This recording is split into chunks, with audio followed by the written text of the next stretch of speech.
السلام علیکم ورحمۃ اللہ تعالی وبرکاتہ۔ ناظرین، آج ہم بات کرنے والے ہیں ایک ایسی شخصیت کے بارے میں جن کی کتابیں پڑھ کر پوری اردو دنیا عالم بنی۔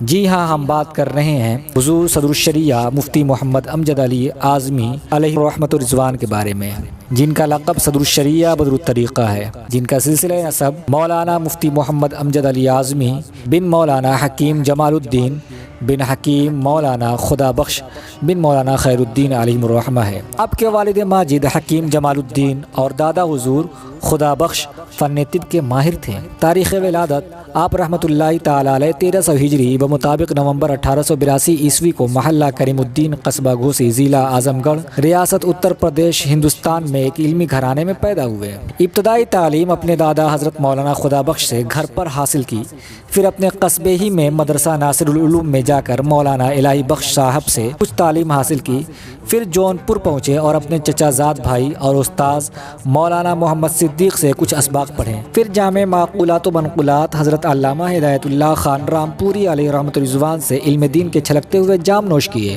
اور یہیں سے درس نظامی کی تکمیل کی۔ پھر دور حدیث کی تکمیل پیلی بھیت میں استاذ المحدثین حضرت مولانا وسیع احمد محدث صورتی سے کی۔ حضرت محدث صورتی نے اپنے ہونہار شاگرد کی عبقری صلاحیتوں کا اعتراف ان الفاظ میں کیا: مجھ سے اگر کسی نے پڑھا ہے تو امجد علی نے پڑھا ہے۔ اسی طرح حاذق الملک حکیم عبد الولی لکھنوی سے علم طب یعنی ڈاکٹری میں کمال حاصل کیا ہے۔ آپ کا حافظہ بہت مضبوط تھا، ایک مرتبہ کتاب دیکھنے یا سننے سے برسوں تک ایسی یاد رہتی جیسے ابھی دیکھی یا سنی ہے۔ 3 مرتبہ کسی عبارت کو پڑھ لیتے تو یاد ہو جاتی۔ ایک مرتبہ ارادہ کیا کہ قافیہ کی عبارت زبانی یاد کی جائے تو فائدہ ہوگا، تو پوری کتاب ایک ہی دن میں یاد کر لی۔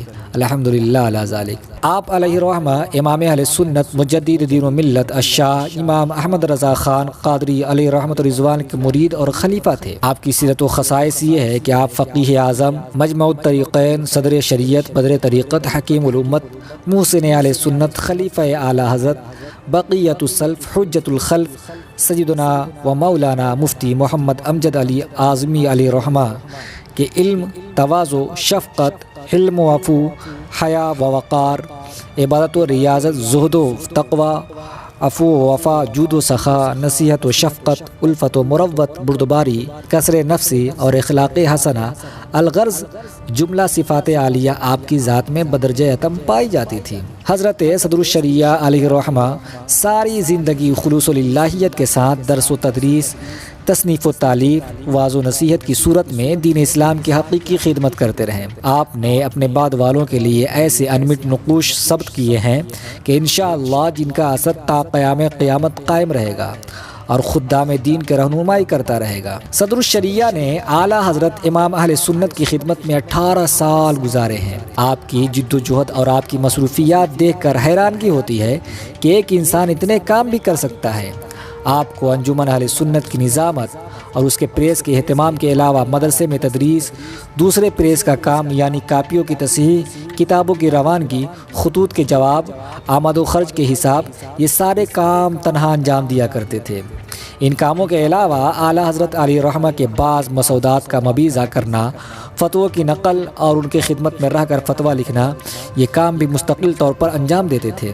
پھر شہر و بیرون شہر کے اکثر تبلیغ دین کے جلسوں میں بھی شرکت فرماتے تھے۔ بعد نماز عصر مغرب تک اعلیٰ حضرت علیہ رحمہ کی خدمت میں نشست فرماتے، بعد مغرب عشاء تک اور عشاء کے بعد سے 12 بجے تک اعلیٰ حضرت علیہ رحمہ کی خدمت میں فتویٰ نویسی کا کام انجام دیتے۔ اس کے بعد گھر واپسی ہوتی اور کچھ تحریری کام کرنے کے بعد تقریباً 2 بجے شب میں آرام فرماتے۔ آپ کی اس محنت شاقہ و عزم و استقلال سے اس دور کے اکابر علماء بھی حیران تھے۔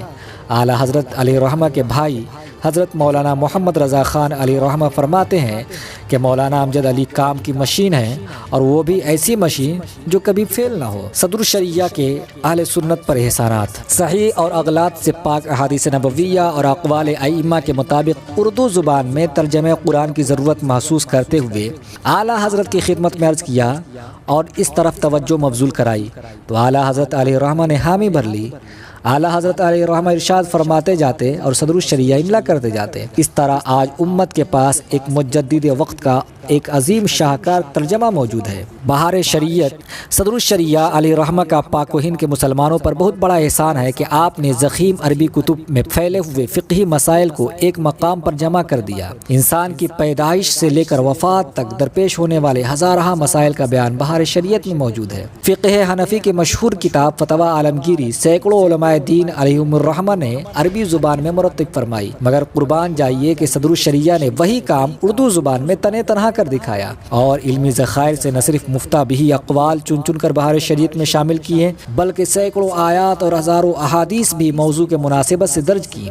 آپ رحمۃ اللہ تعالی علیہ خود تحدیث نعمت کے طور پر ارشاد فرماتے ہیں، اگر اورنگزیب عالمگیر اس کتاب یعنی بہار شریعت کو دیکھتے تو مجھے سونے سے تولتے۔ صدر الشریعہ اعلیٰ حضرت کی نظر میں اعلیٰ حضرت امام اہل سنت فاضل بریلوی علیہ رحمۃ رضوان نے آپ کو صدر الشریعہ اور قاضی شرع کے القاب عطا فرمائے۔ اعلیٰ حضرت امام اہل سنت نے سوائے صدر الشریعہ کے کسی کو بھی حتیٰ کہ اپنے بچوں اپنے بیٹوں کو بھی اپنی بیعت لینے کے لیے وکیل نہیں بنایا تھا۔ اعلیٰ حضرت کے جنازے کے لیے وصیت وصایا شریف صفحہ نمبر 244 پر ہے کہ مجدد اعظم مولانا شاہ امام احمد رضا خان علیہ رحمہ اپنی نماز جنازہ کے بارے میں یہ وصیت فرمائی تھی کہ المنت الممتازہ میں نماز جنازہ کی جتنی دعائیں منقول ہیں اگر حامد رضا کو یاد ہوں تو وہ میری نماز جنازہ پڑھائیں، ورنہ مولوی امجد علی صاحب پڑھائیں۔ ایک مرتبہ کسی صاحب نے مفتی اعظم ہند شہزادہ اعلیٰ حضرت علامہ مولانا مصطفیٰ رضا خان علیہ رحمہ کے سامنے صدر الشریعہ بدر الطریقہ مفتی محمد امجد علی اعظمی علیہ رحمہ کا تذکرہ فرمایا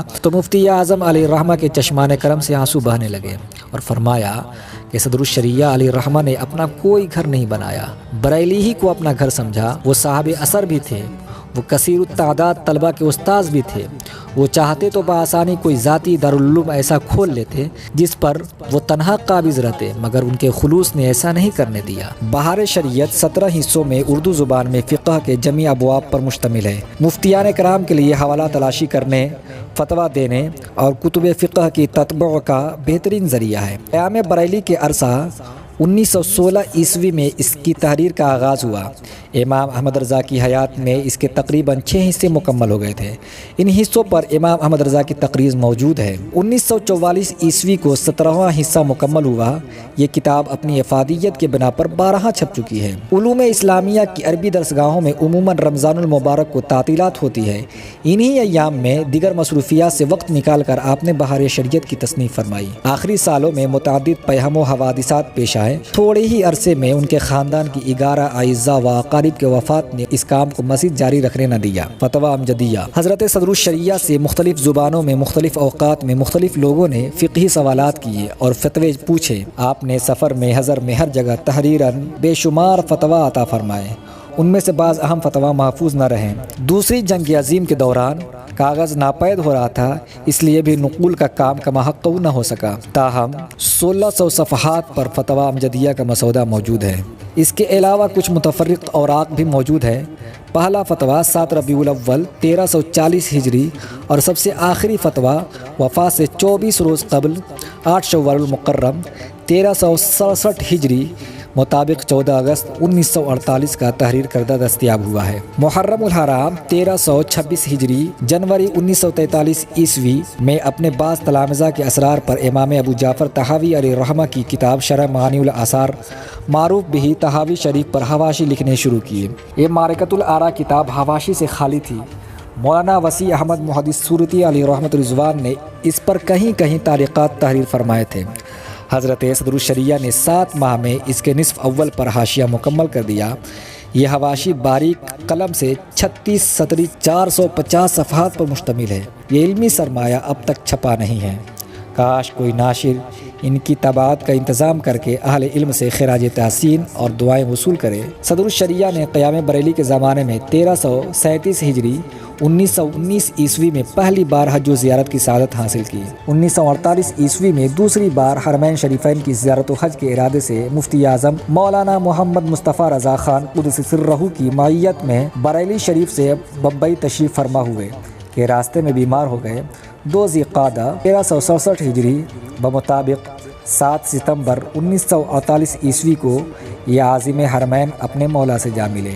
انا للہ و انا الیہ راجعون۔ مدینے کا مسافر ہند سے پہنچا مدینے میں، قدم اٹھنے کا بھی نوبت نہ آئی تھی سفینے میں۔ ان کی تاریخ وصال اس آیت کریمہ سے نکلتا ہے، ان المتقین فی جنات و عیون۔ حضرت صدر الشریعہ علیہ الرحمہ نے علم و فضل سے ممتاز اولاد کے علاوہ بے شمار تلامذہ چھوڑے ہیں جو اپنے طور پر غیرت علم و فضل ثابت ہوئے، جیسے کہ محدث اعظم مولانا محمد سردار احمد شیخ الحدیث فیصل آباد، امین شریعت مولانا رفاقت حسین، استاذ العلماء حضور حافظ ملت حافظ عبدالعزیز شیخ الحدیث مبارک پور، مجاہد ملت مولانا حبیب الرحمن صدر المدرسین الہ آباد، شیخ الجامعہ مولانا قاضی شمس الدین جونپوری، شیر بیشہ اہل سنت مولانا حشمت علی لکھنوی، فخر العلماء مولانا غلام جیلانی اعظمی، زینت العلم مولانا عبد المصطفیٰ اظہری شیخ الحدیث جامعہ امجدیہ کراچی، فاضل جلیل مولانا غلام جیلانی میرٹھی، شیخ الحدیث مولانا غلام یزدانی، شیخ الحدیث مولانا محمد شریف الحق امجدی۔ ناظرین، تحریک خلافت کے دور میں جمعیت علماء ہند کے لیڈروں کے غیر شرعی اقوال اور سیاسی اعتبار سے مسلمانوں کے نقصان دہ افعال کی بنا پر 1920 عیسوی میں علماء اہل سنت نے ابوالکلام آزاد سے جمعیت علماء ہند کے سالانہ اجلاس منعقدہ بریلی شریف میں انہی اقوال و افعال پر گرفت فرمائی اور کامیاب مناظرہ کیا۔ اس اجلاس میں بحیثیت صدر شعبہ علمیہ جماعت رضائے مصطفیٰ بریلی مولانا امجد علی کے مرتب کردہ 70 سوالات بنام اتمام حجت تامہ نے فیصلہ کن کردار ادا کیا۔ یہ سوالات تحریک خلافت والوں کے لیے اس وقت بھی لاجواب تھے اور آج بھی۔ ناظرین، اس ویڈیو میں بس اتنا ہی، انشاءاللہ پھر ملیں گے اگلی ویڈیو میں۔ اگر یہ ویڈیو آپ کو پسند آئے تو اسے لائک اور میرے چینل کو سبسکرائب ضرور کر لیں۔ السلام علیکم ورحمۃ اللہ تعالیٰ وبرکاتہ۔